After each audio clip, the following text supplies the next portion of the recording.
Office কেমন চলতেছে রে তোর? এই তো চলে। আচ্ছা,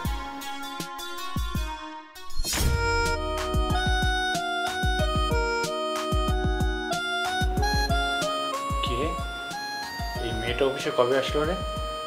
কি ফিগার! হ্যাঁ, দারুণ ফিগার। আর ওকে কিন্তু সৈকত স্যার হায়ার করেছে। ও, সৈকত স্যার হায়ার করেছে?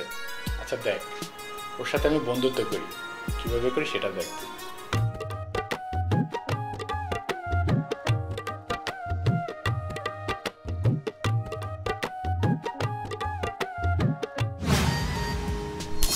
এক্সকিউজ মি, আসলে আমার কলমটা পড়ে গেছে, একটু উঠাই দেবেন? কোমরে ব্যথা তো, তাই উঠাতে পারছি না। ওকে, no problem.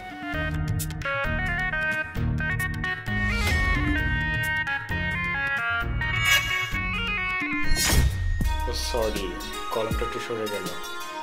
It's okay, no problem.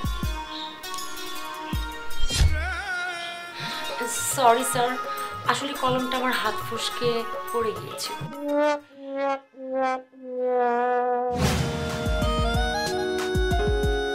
Wow sir, আপনি তো অনেক স্ট্রং। দেখ বন্ধু, মেয়ে তো নিজে থেকে তোর সাথে লাইন মারছে। হ্যাঁ, আমিও তো ওইটাই দেখতেছি। বাই দ্য ওয়ে, তুমি কি আজকেই জয়েন করেছো? জি স্যার, আমি আজই জয়েন হয়েছি আর আমি খুবই হ্যাপি। প্রথম দিনেই আপনার সাথে আমার একটা ভালো লাগা তৈরি হয়ে গেল। ও হ্যাঁ, আমি তোমার নাম জিজ্ঞেস করতে ভুলে গেছি। তোমার নাম কি? আমার নাম Niharika Mou. Niharika Mou? Wow, nice name.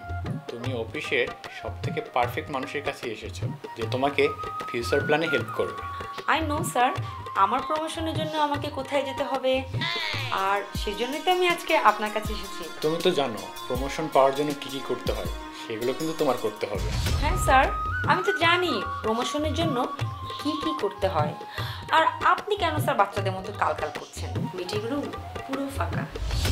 চলুন না আজকে ওখানে যাই। আচ্ছা চলো।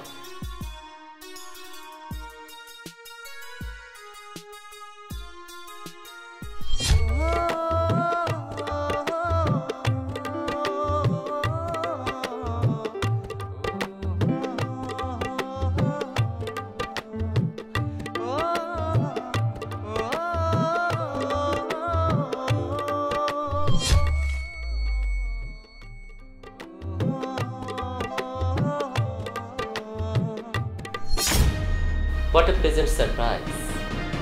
স্যার আপনি এখানে? সবার প্রথমে তো আমি অফিসে এসেছিলাম আর অপেক্ষা করছিলাম কখন এই সুন্দর দৃশ্যটা দেখব। না না স্যার, ও আজকে অফিসে নতুন এসেছে তো, তাই ওকে বোঝাচ্ছিলাম। আপনি ভুল বুঝতেছেন স্যার। আমি ভুল বুঝছি? এই পুরোটাই একটা সাজানো নাটক ছিল। Just for you we created drama. আমার জন্য? কিন্তু কেন স্যার, আমি তো কিছুই করিনি। দেখো, আমি সব কিছুই জানি। তুমি অনেক দিন থেকে আমার অফিসে এই ধরনের অফারেন্স করে যাচ্ছ, বাট আমি বিশ্বাস করি একজন ফিমেল এমপ্লয়িকে কীভাবে ট্রিট করতে হয়, কীভাবে সম্মান দেখাতে হয়, তার কোনো কিছুই তুমি জানো না। অনেক দিন থেকেই আমার কাছে কমপ্লেইন আসছিল তোমার বিরুদ্ধে, কিন্তু তোমার এগেনস্টে আমার কাছে কোনো প্রুফ ছিল না। আমি অনেক বিশ্বাস করে এই দায়িত্বটা তোমাকে দিয়েছি, কিন্তু তুমি দায়িত্বের মর্যাদা রাখতে পারোনি। দিনের পর দিন বিভিন্ন ফিমেল এমপ্লয়িরা আমার কাছে তোমার ব্যাপারে কমপ্লেইন দিত, তাই আমি হাতে নাতে ধরার চেষ্টা করলাম। নিহারিকা আমাকে হেল্প করেছিল। তুমি কি ভেবেছো নিহারিকা এই অফিসে এমপ্লয়ি হিসেবে জয়েন করেছে? নো, ইউ আর রং। আর নিহারিকা সে আমার ক্লোজ ফ্রেন্ড। তোমাকে ধরার জন্য এই নাটকে নিহারিকা আমাকে টোটালি হেল্প করেছে। থ্যাংক ইউ সো মাচ নিহারিকা। এটা তোমার দায়িত্ব বন্ধু হিসাবে। আর তুমি এই মুহূর্তে আমার অফিস থেকে বেরিয়ে যাও। তোমার মতো একজন নর্দমার কিটকে আমি আমার অফিসে কোনো ঠাঁই দিব না। এতে করে আমার অফিসের দুর্নাম হবে। স্যার এবারের মতো স্যার আমাকে ক্ষমা করে দিন স্যার, আর একটাবার আমাকে সুযোগ দিন স্যার। বেরিয়ে যাও, বেরিয়ে যাও বলছি। Get lost.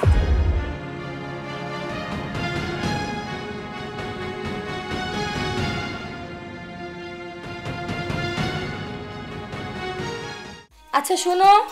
হ্যাঁ বলো। ওই যে 2 লাখ টাকা আসার কথা ছিল, ওটা কি এসে গেছে? আরে পাগল, 2 লাখ টাকা না, 20 লাখ টাকা। আর ওটা তো কখন চলে এসেছে, ওটা আমি আলমারিতে রেখে দিলাম। কিন্তু তুমি কেন জিজ্ঞাসা করছো? আরে না না, আমি এমনিতেই জিজ্ঞেস করলাম, আমার তো একটু জানার দরকার ছিল, তাই না?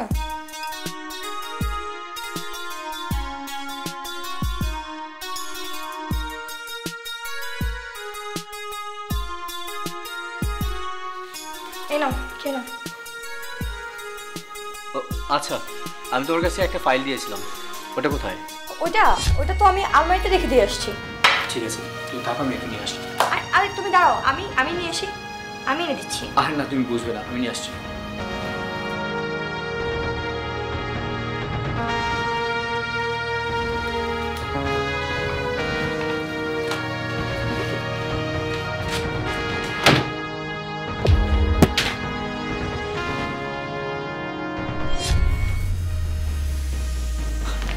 আচ্ছা, তোমার লাগেনি তো? না না, আমি ঠিক আছি। আচ্ছা, আসো।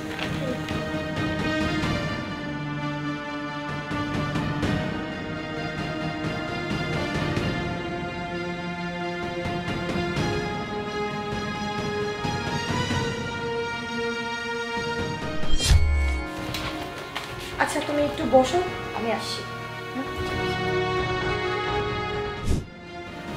আই চিপা থেকে বেরিয়ে আসো। তুমি কি ঠিক মতো লুকাতেও পারো না? আরে ওসব ছাড়ো, 20 লাখ টাকা কম।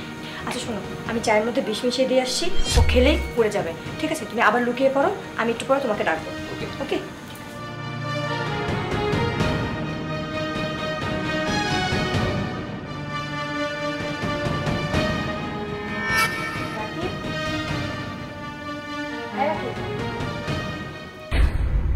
এই শুনছো? কাজ হয়ে গেছে, বেরিয়ে আসো, বেরিয়ে আসো। কাজ হয়ে গেছে, এতক্ষণে মনে হয় মরেই গেছে। মরে গেছে? বাহ, এমনিতেই তো মরারই ছিল। ও সবচেয়ে ভুল করছে তোমাকে বিশ্বাস করে আর টাকাগুলো ঘরে রেখে। চলো লাশটা গুম করে ফেলি। এমনিতে তো মানুষ মার্ডার করে তাদের শাস্তি হয়, কিন্তু আমরা তো উল্টো লটারি পেয়ে গেছি, 20 লাখ টাকা। এসব কথা রাখো, চলো আগে লাস্টটা গুম করি। হ্যাঁ হ্যাঁ, চলো চলো চলো চলো চলো। কেউ জানতে পারবে না মানে? আমি নিজে গিয়ে নিচে বলবো। তুমি বেঁচে আছো? হয়তো আমি মরে যেতাম যদি এটা খেতাম। ভাগ্যিস ওই লোকটাকে আমি রুমে দেখতে পেরেছি।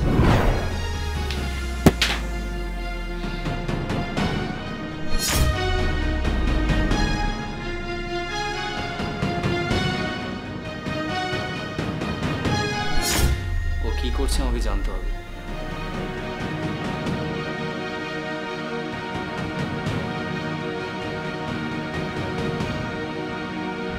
এই তুই তোর কথা বন্ধ কর। এই বলা শোন, যে মেয়ে টাকার জন্য নিজের জামাইকে ধোকা দিতে পারে, সে যে তোকে ধোকা দিবে না এটা কি গ্যারান্টি বল? তোরা যা করার ছিল করে নিছিস, এখন আমার করার পালা। বাকি জীবনটা তোদের জেলখানায় কাটবে। আমি পুলিশকে ফোন দিয়েছি, চলেই আসবে।